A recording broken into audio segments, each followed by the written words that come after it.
versus Tree. I'm here with Carl. He's got a very big, high-profile case going on next week, Monday. So yeah, he's going to ask us some questions. Yeah. Right. Hi, Lloyd. Hi.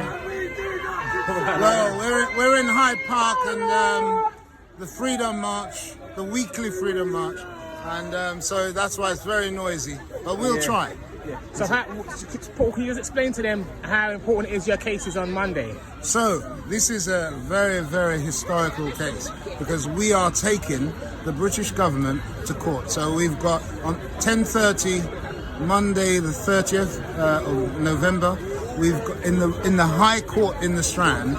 We've got the Secretary of State for Justice and the Home Office in court about several violations of the rule of law, and it's a platform which can benefit our community. It can benefit, we can have the discussion about COVID or the pandemic, etc. It's a unprecedented case that we're presenting in the High Court, and it's really important. It's really important that the people come out to support it, because although it's been presented in my name, it is a case for the people, for we the people. Because I keep trying to explain to people how important Monday is, and how historical it is, and as we have to stick together in order to create the change, and that you've managed to get it to where it is now, which is many people have failed before. So basically we have a case which is documented with evidence of the state breaking the laws, the judiciary breaking the laws. And basically we're in a democracy that says no lawbreaker can be a law enforcer, and no one's above the law. And many people talk about Clause 61 of the Magna Carta. Whilst I acknowledge that's been repealed, however, the principles of Clause 61 of the Magna Carta makes it clear that no one is above the law, and that those principles are enshrined in Article 7 of the Human Rights Act 1998, which says no punishment without law, or that no lawbreaker can be a law enforcer. So that doesn't just apply to us, the people. That applies, in fact, more fundamentally to the authorities. They have to lead by example. And so this case involves us presenting evidence of state law breaking, and as a matter of fact, something which is quite fundamental.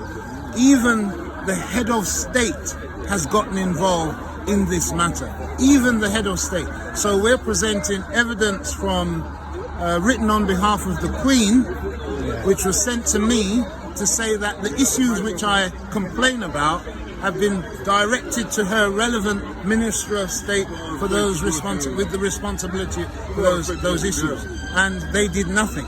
And that very failure to act was itself a violation of the rights that we have, because he or she had a duty, an obligation to act, and failed to do so.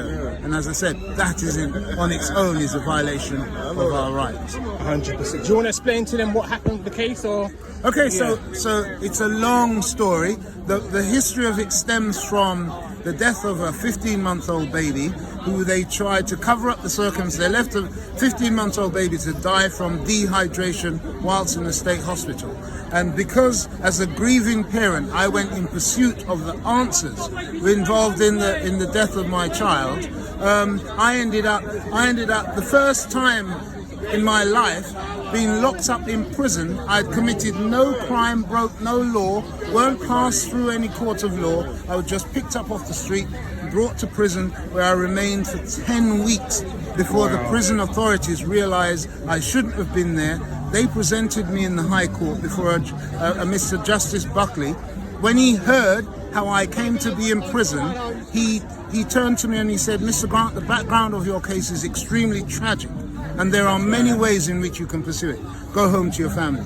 On that day, the 28th of May, 1999, when I stepped onto the steps of the High Court, I wondered how many people before me the authorities had wrongfully locked up in prison, and upon their release, they weren't able to fight it. So on that day, I decided I was going to fight, and I have been fighting ever since. And as I said, at last, Monday the 30th of November, we finally have the government in court, and it's so important for people to come out, be there on that day to demand justice in much the same way as we're here in the park today saying justice, saying we refuse to be vaccinated, etc. We object to these lockdowns. In fact, that case creates, because we have the government in court, it creates a platform where these issues can be addressed. Yeah, no, we thank you, man, and I will definitely be there to support you, my brother. And I think it's important that people understand, you know what I mean? And thank you for sharing your story. And we will definitely, I'll be sharing it around so you can get the support that you need, my brother. Thank you. The Royal Courts of Justice in the Strand. The Royal Courts of Justice in the Strand. What date? Monday coming. This Monday. And This the time? Monday coming. 10:30. The people, you've heard it from the horse's mouth himself, so let's be there to support him. Thank you, my brother. Thank you.